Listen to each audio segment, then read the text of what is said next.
Hello everyone, I am Dr. Eric Morrison. This is 7 Under 3, and I'll be covering trading education, more specifically Forex swing trading, using the TC2000 platform.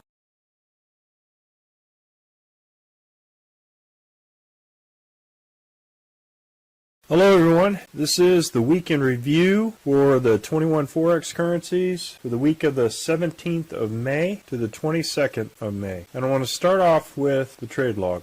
Trade log we did pretty well. What I want you to notice here is the difference between our gains and our losses, and particular note with the diversity of our currencies shows the importance of being able to trade the 21 Forex currencies across the board to find the one or the ones where the big banks, hedge funds, and central banks are trading, so we can follow that momentum and minimize our risk and losses with those where the big banks are just stop hunting. So we did pretty good among the micro, mini, and standard lots for this week. Not as good as last week, but still anything that is over either 100, 1,000, or 10,000 in a week, we have to start thinking about what is a good week. And if, for example, one of these or these currencies all start to go into our favor, how are we going to deal with success? How are we going to go ahead and say enough is enough, we're controlling our greed, and we're going to say we're going to wrap it up for the week and then start a week again, planning, preparing, executing, and assessing for next week. So this was the week that we have, and we'll start off with the Aussie dollar, Canadian dollar. And the one thing that I wanted to mention and to point out this week, that as we start to address our fear with stops to make sure that we lock in profits, stops address fear, targets address greed. One of the things that we fail to see on the other side of the trade, because we think that the trade is going to continue to go up regardless of any ceiling that it has, and it's just going to rocket up in our favor. But that's not necessarily the case. If I didn't scale down this chart, I would have missed this V on the Z3, which has a significant resistance level for this target. Look, right where daily price ended for the Friday close. Pretty amazing as far as the significance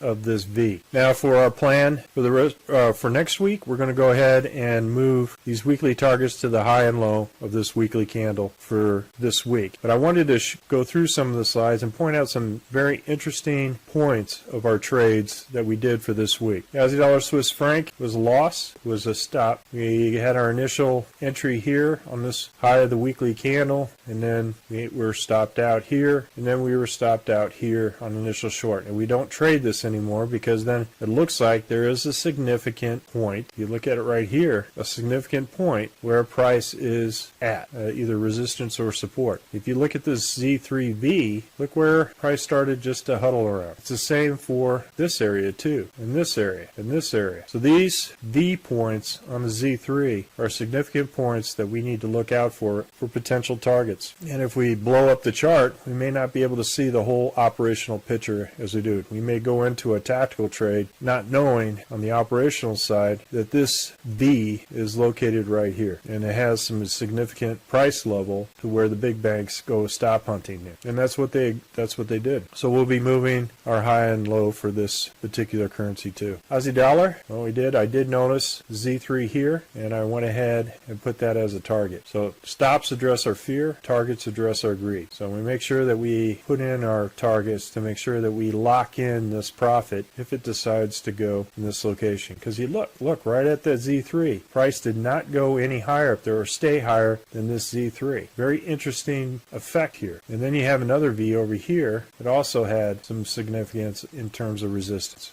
Aussie dollar, same thing like before, initial stop, and then it took out our stop on the short. If it hadn't have done that, then we would have had a nice gain here, but it didn't. It took out there, and I don't trade it after that. But our target, there was no V or significant V at that point, so it would have been a trade. But sometimes at these price points, it just doesn't work out that way. Aussie dollar, US dollar, and this, if I hadn't shrunk this, I would have missed the whole entire operational picture where the 200 MA was right along the Z3, which shows a significant resistance. If I would have seen that, I wouldn't have maybe put in for this because the return on this is not much. But I did make it to break even plus 10 for 2. So I saved saved a trade.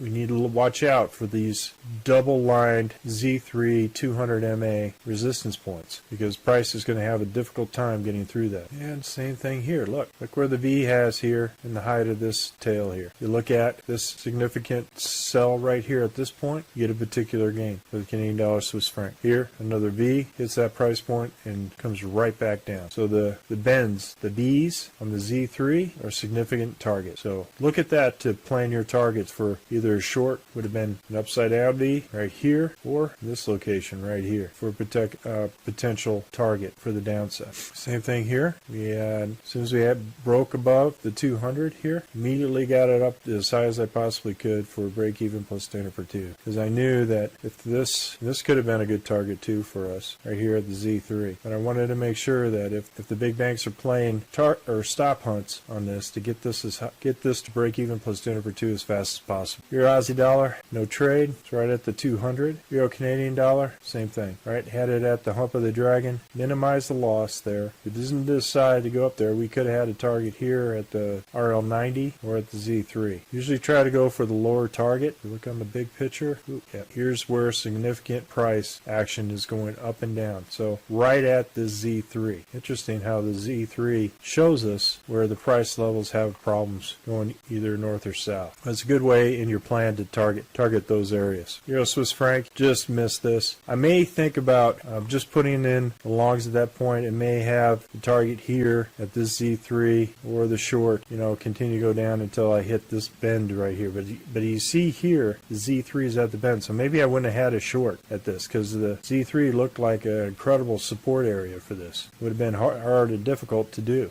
But it did have potential upside. But if you look at that. The bend in the V and that Z3 goes to the price points here on this long and short candle. Interesting to see that right at that resistance level, the V breaks on the Z3. Very interesting. So something to consider when you're putting in your price targets. Again, another price target here with the V. And right here, look at this. If it was a short, you got a price target right here instead of another short. Euro New Zealand dollar, we had 2 red candles south of the RL10. Could have took that, got some initial gains, but it was no trade. No trade. This week's candle was inside this week's candle. So just bouncing around inside this candle, inside this channel. Good trade. We had a target here on this V. All right. If it was a short, we would have a target here. This was just a loss at this point. If you look down and see, there was a lot of wiki candles at this point, right at 200. I thought it would have broke out, but it didn't. Once it made this initial breakout, I thought it would break out, but it didn't. You incurred a loss of this particular currency. Zealand Swiss franc was a really good counter trend trade, but look, right here's the V. This could have been a target set forth if it decided to go north with an initial 1, 2, 3, 4 positions. So you could have had that in your trade plan, but we had 1, 2, 3 positions and decided to get out here. So all in profit. And we have on the weekly potential MACD 1030 crossover. So the RL10 on the daily is crossed. The dragon getting ready to go to spring on the weekly and a little bit in the winter right here. But it could go jump back over to the spring. This by far was our best trade, and this is the importance of that V. So when I saw this up there, I made sure that I had that as a target. But if you blow up the candles, it was in the chart, and it's, oh wow, okay, this is a great place to put a target. So we got a counter trend trade. We had 1, 2, 3, 4, 5, 6 trades all in profit. And as you see on the trade log, that was our biggest money maker. With over 2/3 of 67% of all the trades, this is where we made most of our money. That's why we need to have a balanced and diverse portfolio of currency trades so that we can ride these momentum waves as the banks pick and choose which currencies they want to go in and trade. And we ride that billions of dollars worth of momentum going in the right direction for this currency. If you do a mono currency with this, you will find that you'll be frustrated because you stick with one currency and over time it doesn't perform like you want it to. And you may be successful, you may break even, or you may lose. The thing is to try to get as much probability with as many currencies as you possibly can so that we ride the right currency with the right time and we have the right placement of all of our orders. So New Zealand broke out in a loss at this point. US dollar, New Zealand US dollar was a loss. US Canadian dollar, initial loss on this trade, and then we gained it all back plus 8 pips on a counter trend trade. So So as long as you only use this specific placement of stop and on it, and it did not go south of this particular candle. It continued to reverse here. This is where we place our stop and then our counter trend trade or our buyer order. And then we would watch and regain anything that we lost on this trade from here to here. US dollar Swiss franc, it was wicky, choppy on the weekly and the daily. Just didn't like it at this point. As you can see, I went down to the 4 hour, make sure that I had the stop at the right location as soon as I had 2 green candles north of the RL10. Well, I minimized that loss significantly by going down another time frame in order to make sure that we minimize that. US dollar, Japanese yen, again, if I would have just traded this currency for this week, it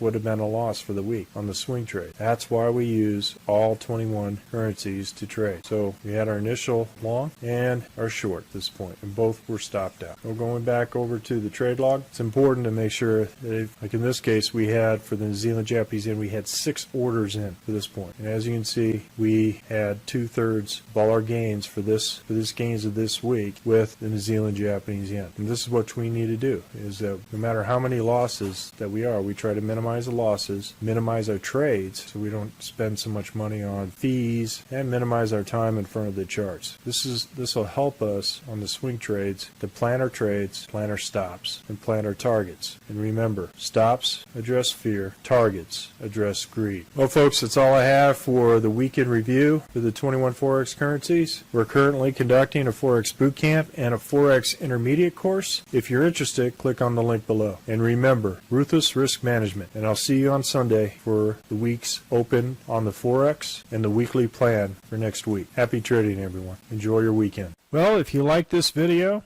go ahead and hit the like button below and the subscribe button. And if you want more information on TC2000, I have an affiliate link below. If you open up a TC2000 account, you will receive a $25 discount using that link. Thank you for your time.